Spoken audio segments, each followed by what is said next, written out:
students in the national anthem. Present. Arms. I pledge allegiance to the flag of the United States of America and to the republic for which it stands, one nation, under God, indivisible, with liberty and justice for all.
At this time, I would like to call Ms. Cynthia Burns, the principal, to introduce our veterans, guests, and dignitaries.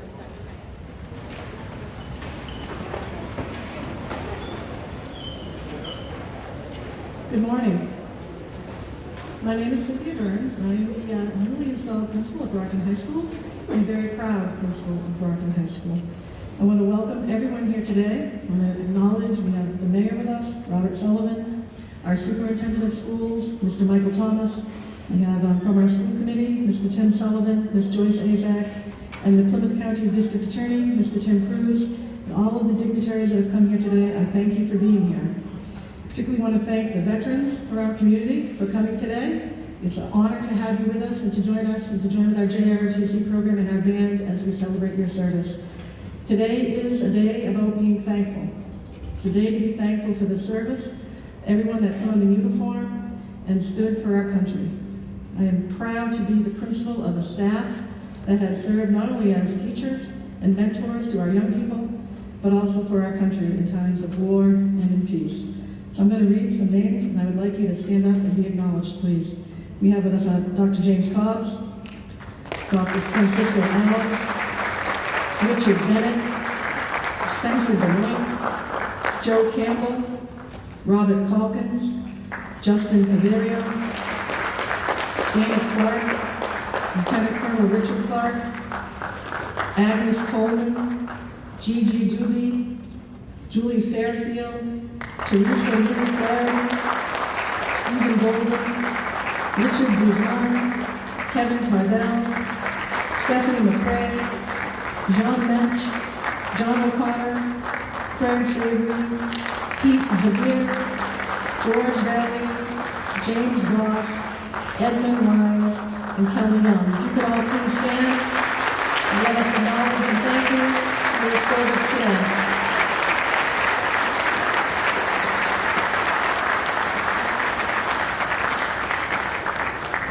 I've been talking a lot about the great things that happen at Brockton High, and great things happen at Brockton High School every day.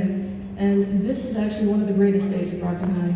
This is a day to acknowledge, clearly Veterans Day, and the service of everyone, and that it is important for all of us to kind of acknowledge that it's not just a day off from school. It's not a day to take a break and go shopping. It is a day for us to remember those who served, those who came home, and those who didn't. Those who came home and bear the physical and the emotional scars of what they've done. Freedom is not free. It comes with a cost. America, our nation, is truly grateful for what you've done for us. We know that what we enjoy today as freedom is largely, mostly because people are willing to volunteer, to serve when they're called upon, to meet the needs wherever they are across the globe, often at the sacrifice of your own family time. And clearly, some people have said the sacrifice of their own lives. So this is what this day is all about. We are proud at Brockton High School to hold this event each and every year, to acknowledge our staff that have come back, and again, they're serving again as teachers, which is incredibly important for us because they are the backbone of a great faculty here at Brockton High, our great JROTC program, our great band. They're putting this presentation on for you all today. It is a respectful ceremony. I ask that if you can turn your phones off, pay close attention. Our JROTC Cadet Corps has put together an incredible presentation. I had a chance to preview it. It's very moving.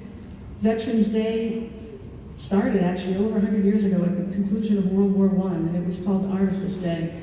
And the thought was then that that would be the war to end all wars. And sadly, it was not. That war came to an end in the 11th hour of the 11th month, the 11th day. We still celebrate it on that day, which is why we don't have a Monday holiday or a Friday holiday.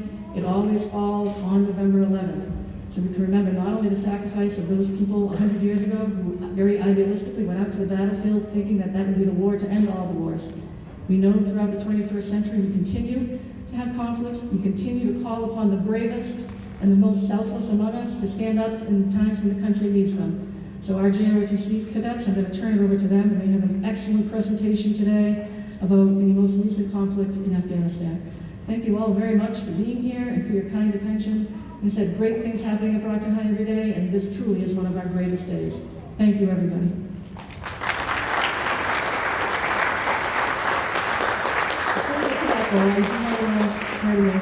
Turn it over to the mayor, who would like to say a few words, and our superintendent.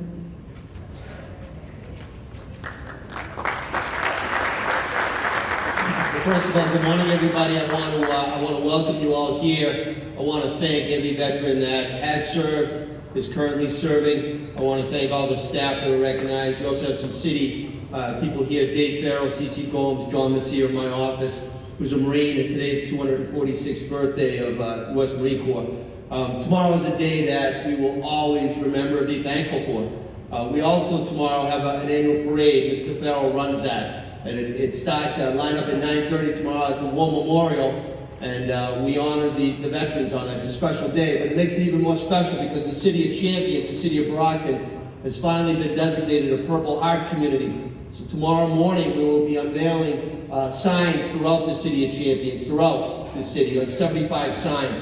We also have to remember we have 2 Congressional Honor members that have Brockton roots, Lieutenant Fox and Corporal Craig. So, I never served, but I'm thankful every single day of the brave men and women that have served. We would not be able to assemble like this without the vets. We wouldn't be able to have an election like we did last Tuesday without the sacrifice of the vets.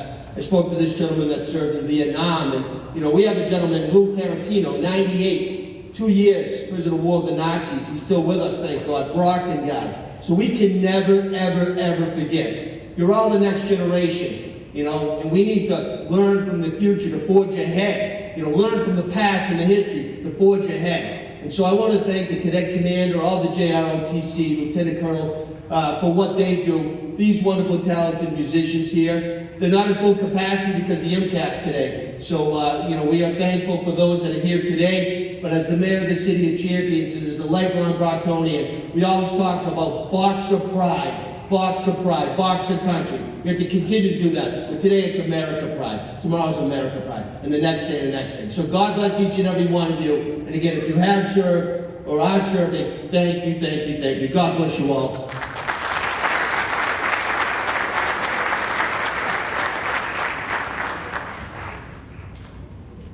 Hi, I'm Superintendent Mike Thomas. I want to thank the Mayor, Principal Burns. I also want to recognize new Fire Chief Brian Nardelli, and Brockton High graduate is with us today. Dr. Susan Zakowitz, the Deputy Superintendent, is with us and carried on this tradition of the Veterans Day Assembly for years here at the high school. And Councilman Dennis Iannieri joined us, and he's in the back, so thank you, Dennis, for being here. I as well want to thank the veterans, our staff, the vets that are here today, and all of them serving and have served us. 6 of my uncles served in World War II. One uncle served in Vietnam, and my last uncle who passed away, who served in World War II, he died last year. He was 95, and they never really wanted to talk much about the war when I was younger, but when he was in a nursing home, and he actually was still very sharp, and he would start to tell me stories in his last few months, and it's just amazing to hear those. So I'm always humbled by this assembly. I did not serve. This is my favorite one because it celebrates our veterans and what they've done for America. So I want to thank you. I want to thank the JRTC. I want to thank our great band. I want to thank the students and staff here at Brockton High School. Again, this is always a great event, and thank you all for serving, and God bless our veterans. Thank you.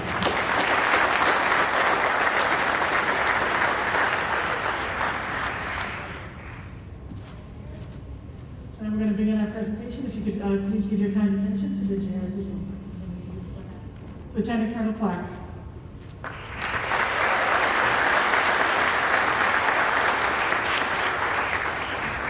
Thank you and good morning. A warm welcome to our veterans and honored guests. I'm glad to see that our Veterans Assembly is back on track. Developing leadership potential, thinking logically, and communicating effectively, and becoming familiar with military history are but a few of the desired learning objectives of the Junior RC program. As such, I'm pleased to see Cadet Lieutenant Colonel Eleni Alves Montero, the commander of the Boxer Battalion, out front and leading this assembly. I can say that her and her staff have worked hard to recognize the efforts of our veterans. Our veterans have faithfully served throughout history. With the most recent ending of the Afghanistan War, they thought it would be appropriate to highlight some of the key events of that conflict as we prepare to observe Veterans Day tomorrow. And before I pass it back over to Eleni, I would like to make a special recognition. I'm glad to see Daniel Rodriguez, who graduated here in 2019. He's currently serving in the Navy in the nuclear program. Very hard on the It's good to see Brockton students doing well after graduation. All right, pass it back over to Eleni. Thank you for your time.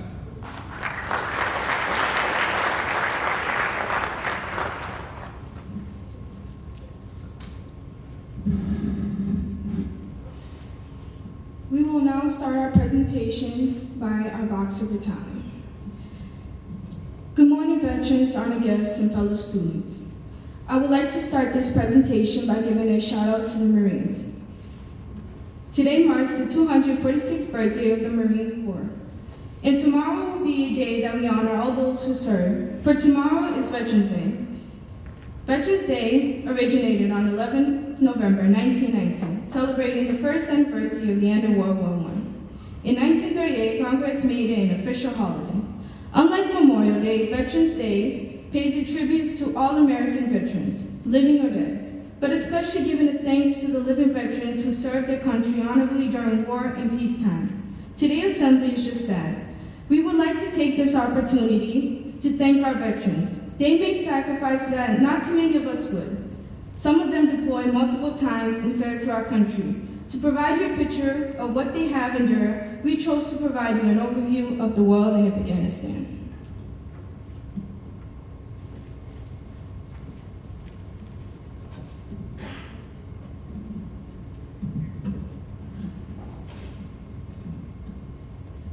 We will start our presentation by providing you with a quick overview of the country and its history to provide you with a better context of the situation.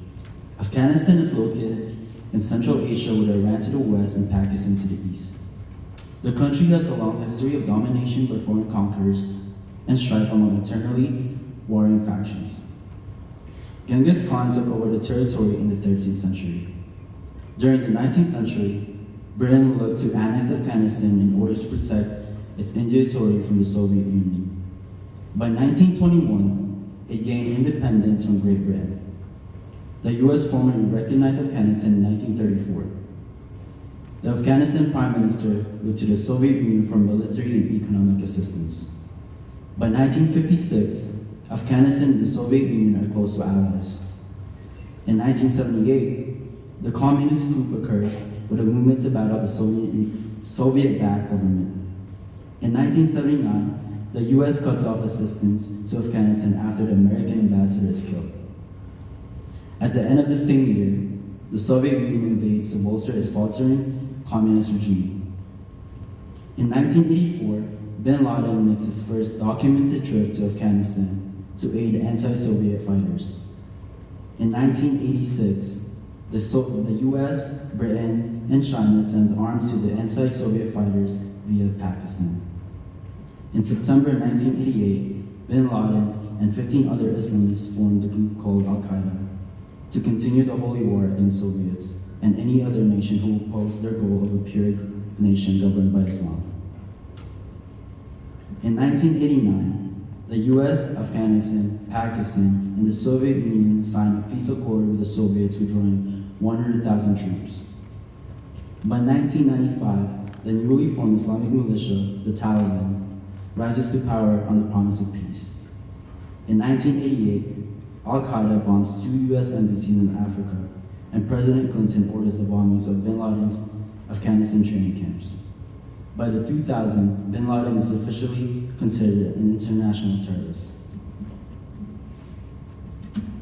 The Afghanistan war was triggered by the September 11, 2001 attacks. This international conflict lasted 2 decades and spanned for 4 US presidencies, becoming the longest war in American history. Despite all efforts to bring peace and stability to the region, the war came to a close in August 2021. The Taliban had regained power 2 weeks before the United States was set to withdraw. In the end, the conflict lasted and tens of thousands of deaths and a $2 trillion price tag. Now comes the elephant in the room. Were our efforts worth it? Did we make an impact or was it all for nothing? That's the $1 million question. I don't know if I'm qualified to answer that. I do know that some of you in the audience remember the dreadful day of 9/11. Some of you may have even served or deployed or knew someone who did. However, like most of the students here, we were born into this conflict and it has been a normal part of our lives. So rather than get into a political debate, we will review some of the key events of the conflict and know that our brave servicemen and women stepped up to answer the call. Osama bin Laden, a Saudi, the leader of the Al-Qaeda, an international terrorist, was being harbored by the Taliban in Afghanistan after he orchestrated the hijackings of 4 US commercial planes. These hijackings crashed into the World Trade Center towers in New York City, the Pentagon near Washington, D.C., and the Pennsylvania field. His plot resulted in deaths of more than 2,700 people. As a response to the terrorist act, on September 20th, 2001, President George W. Bush demanded the Taliban deliver bin Laden and other Al-Qaeda leaders to the US or share in their fate.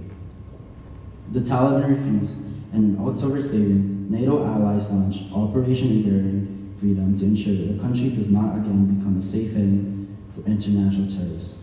The airstrike lasted 5 days, with ground forces following after. By December 6th, Kandahar fell, signaling the official end of Taliban rule in Afghanistan.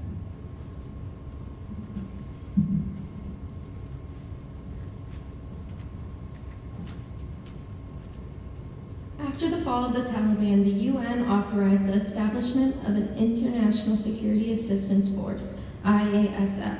The IASF's initial role was to support the Afghan Interior Authority. As a member of NATO, the US, or more specifically Congress, set forth to appropriate more than $38 billion in 2002 for humanitarian efforts and to train Afghan security forces. By May 2003, Donald Rumsfeld declared major combat operations had come to an end in Afghanistan. The focus now shifted to stabilizing and rebuilding the country. NATO also looked to expand the IASF's presence throughout the country and assumed command of the IASF in the United Kingdom. Meanwhile, the U.S. continued to station approximately 8,000 American troops in the area as part of the IASF. By October 9, 2004, Afghanistan had enacted a new constitution and held its first democratic elections since the onset of the war. In October 2006, the Department of Defense announced the activation of the U.S. Forces Afghanistan to serve as a functioning command and control headquarters for the U.S. forces operating separately from the IASF. However, the U.S.'s continued fighting in Iraq, the Taliban regrouped and attacks escalated, hindering the peacekeeping and reconstruction efforts. Shortly after President Barack Obama assumed office, he recognized the need to stabilize a deteriorating situation in Afghanistan, which had not received the strategic attention, direction, and resources it required. He pledged to send an extra 17,000 troops to Afghanistan to join the 36,000 American and 32,000 NATO forces already deployed there. Of these troops, 4,000 of them were to serve as military trainers to oversee the building and training of the Afghan National Security Forces. By 2011, U.S. forces reached a peak of approximately 110,000 service members. On May 2, 2011, U.S. forces had located and killed bin Laden. With the ending of a 10-year manhunt, both lawmakers and the public wanted an end to the war. Subsequently, President Obama released a plan to withdraw 33,000 U.S. troops by the summer of 2012 and all troops by 2014. As the conflict continued, he announced a new timeline that would leave 9,800 U.S. soldiers remaining in the country to assist with training local Afghani forces. The Taliban continued to increase its attacks, and after only a few months in office, President Trump authorized the Pentagon to make combat decisions in Afghanistan. On April 13, 2017, the U.S. dropped its most powerful non-nuclear bomb on a remote ISIS camp complex. A few months later, Trump delivered a speech to American troops vowing, "We will fight to win" in Afghanistan. America's enemies must never know our plans or believe they can wait us out, he said. "I will not say when we are going to attack, but attack we will." Although attacks continued on both sides, the United States and Taliban signed a peace agreement on February 29, 2020. By November 2020, Trump announced that he planned to reduce U.S. troops in Afghanistan to 2,500 by January 15, 2021.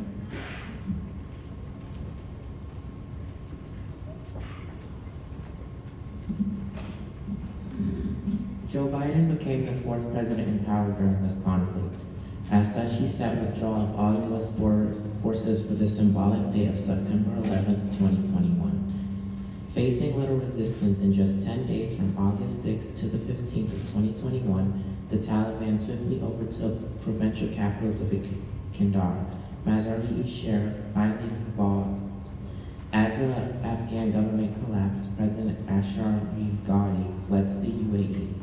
The U.S. Embassy was evacuated and thousands of citizens rushed to the airport in Kabul to leave the country. By August 14th, Biden had temporarily deployed about 6,000 U.S. troops to assist in the evacuation efforts. Facing scrutiny from the Taliban's swift return to power, Biden stated, "I was the fourth president to preside over an American troop presence in Afghanistan. Two republics, two Democrats. I would not and will not pass this war into the fifth."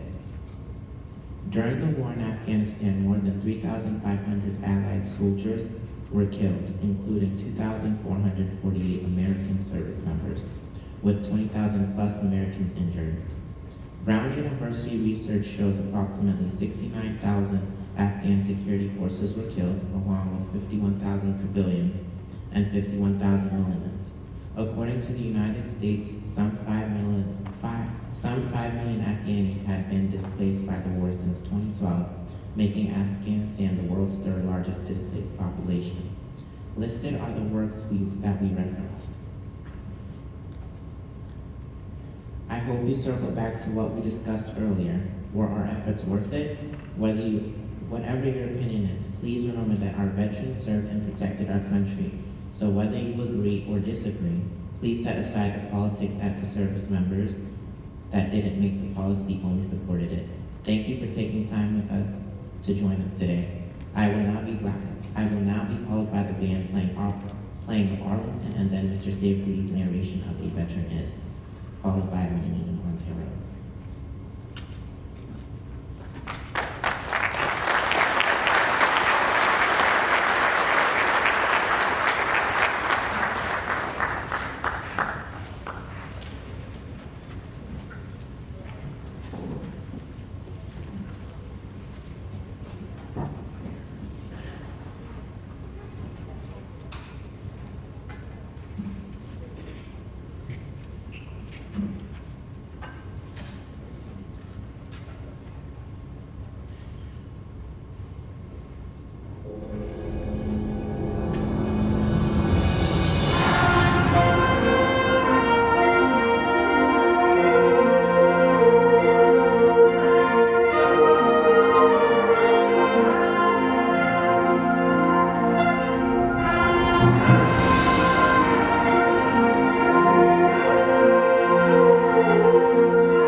like to call up Mr. Xavier, please.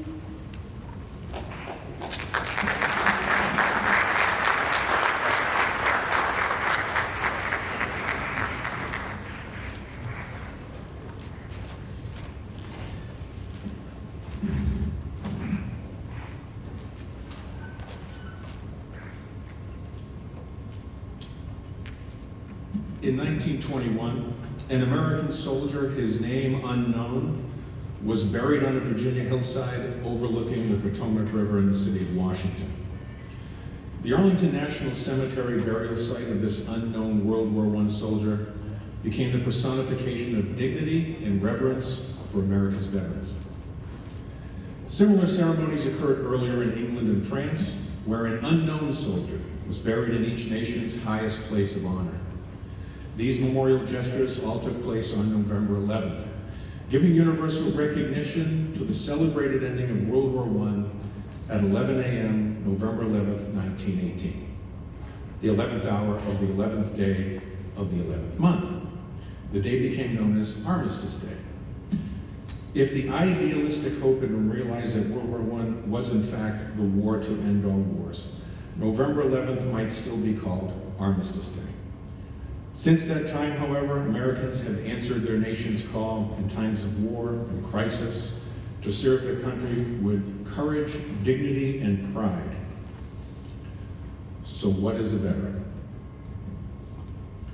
America's veterans come in a wide variety of shapes, sizes, and ages. Their collective experiences span 2 world wars, several foreign conflicts, and the periods of peace in between.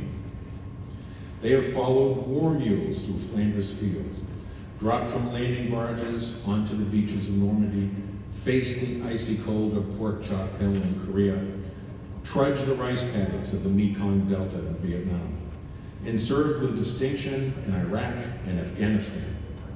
They now stand ready in an uncertain world where terrorists and petty dictators threaten world peace. Some veterans bear visible signs of their service, a missing limb, a jagged scar. Others may carry the evidence inside them, a pin holding a bone together, a piece of shrapnel in the leg, or perhaps another sort of inner steel, the soul's ally, forged in the refinery of adversity. Except in parades, however, the men and women who have kept America safe wear no badge or emblem. You can't tell a vet just by looking.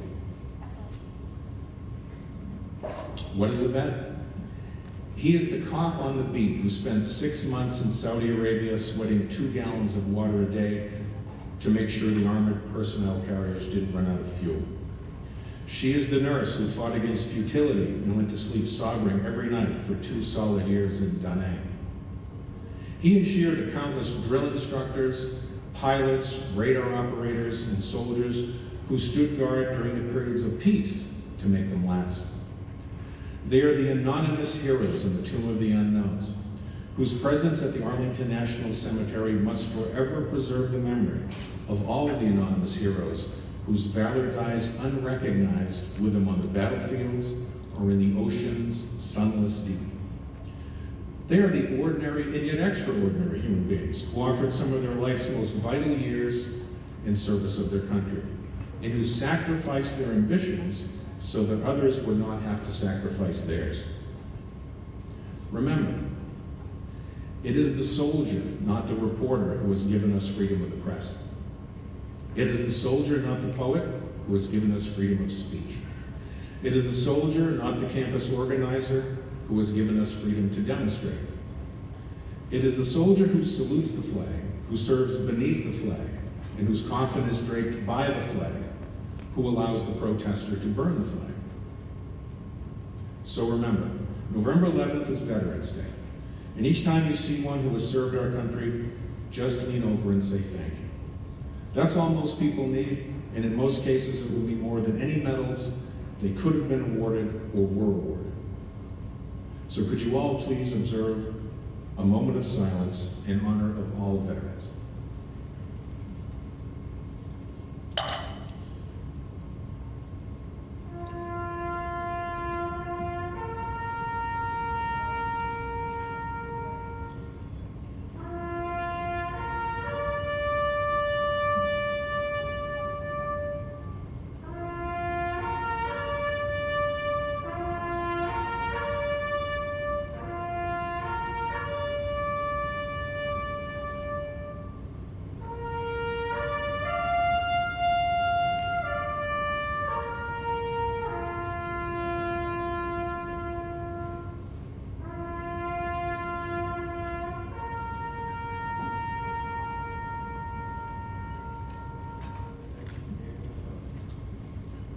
Thank you.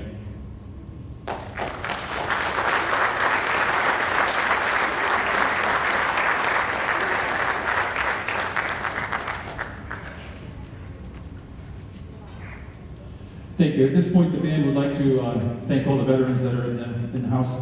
And we are going to play the Armed Forces Salute, which is a medley of all the service songs. So as you hear your service song, would you please stand and face the audience and get the recognition that you deserve. Thank you. I'll call them out in case you don't remember what they are.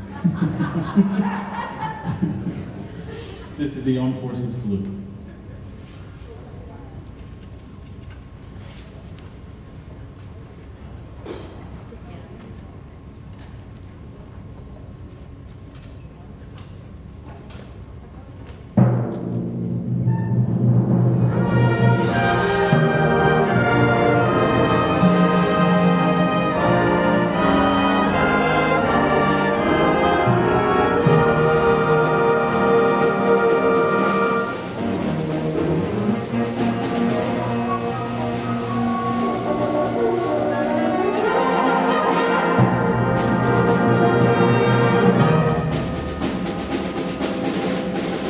United States Army.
The United States Coast Guard.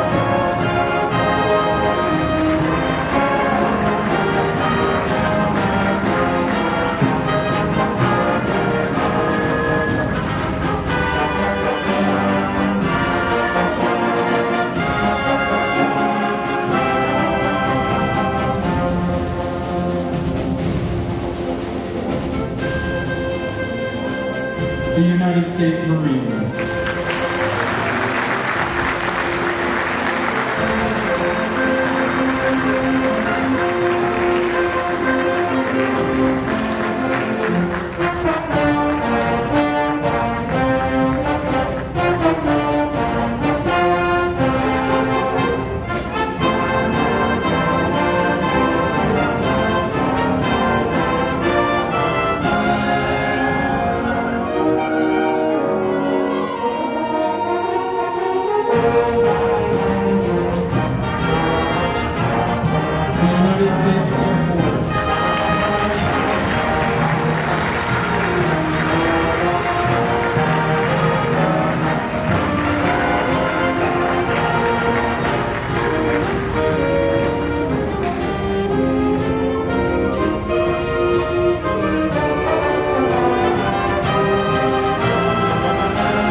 The United States Navy.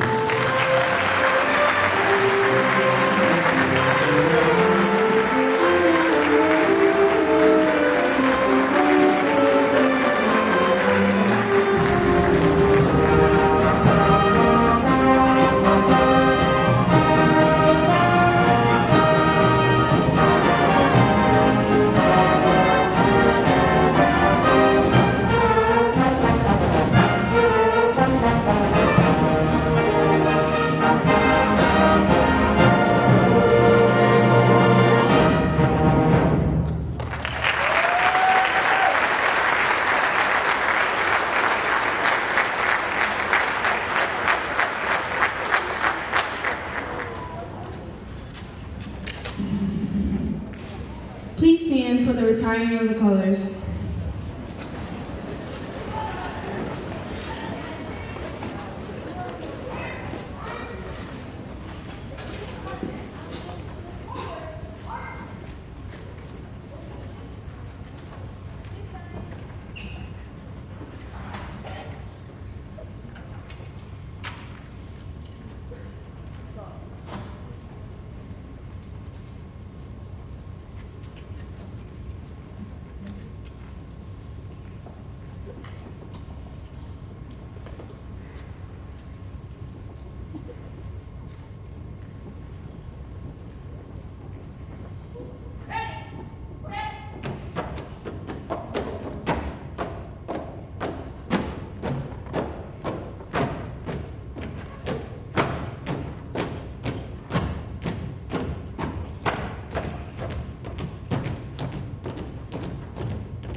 This concludes to our presentation. Thank you all for coming, and thank you again for the veterans. Hope you all have a wonderful day.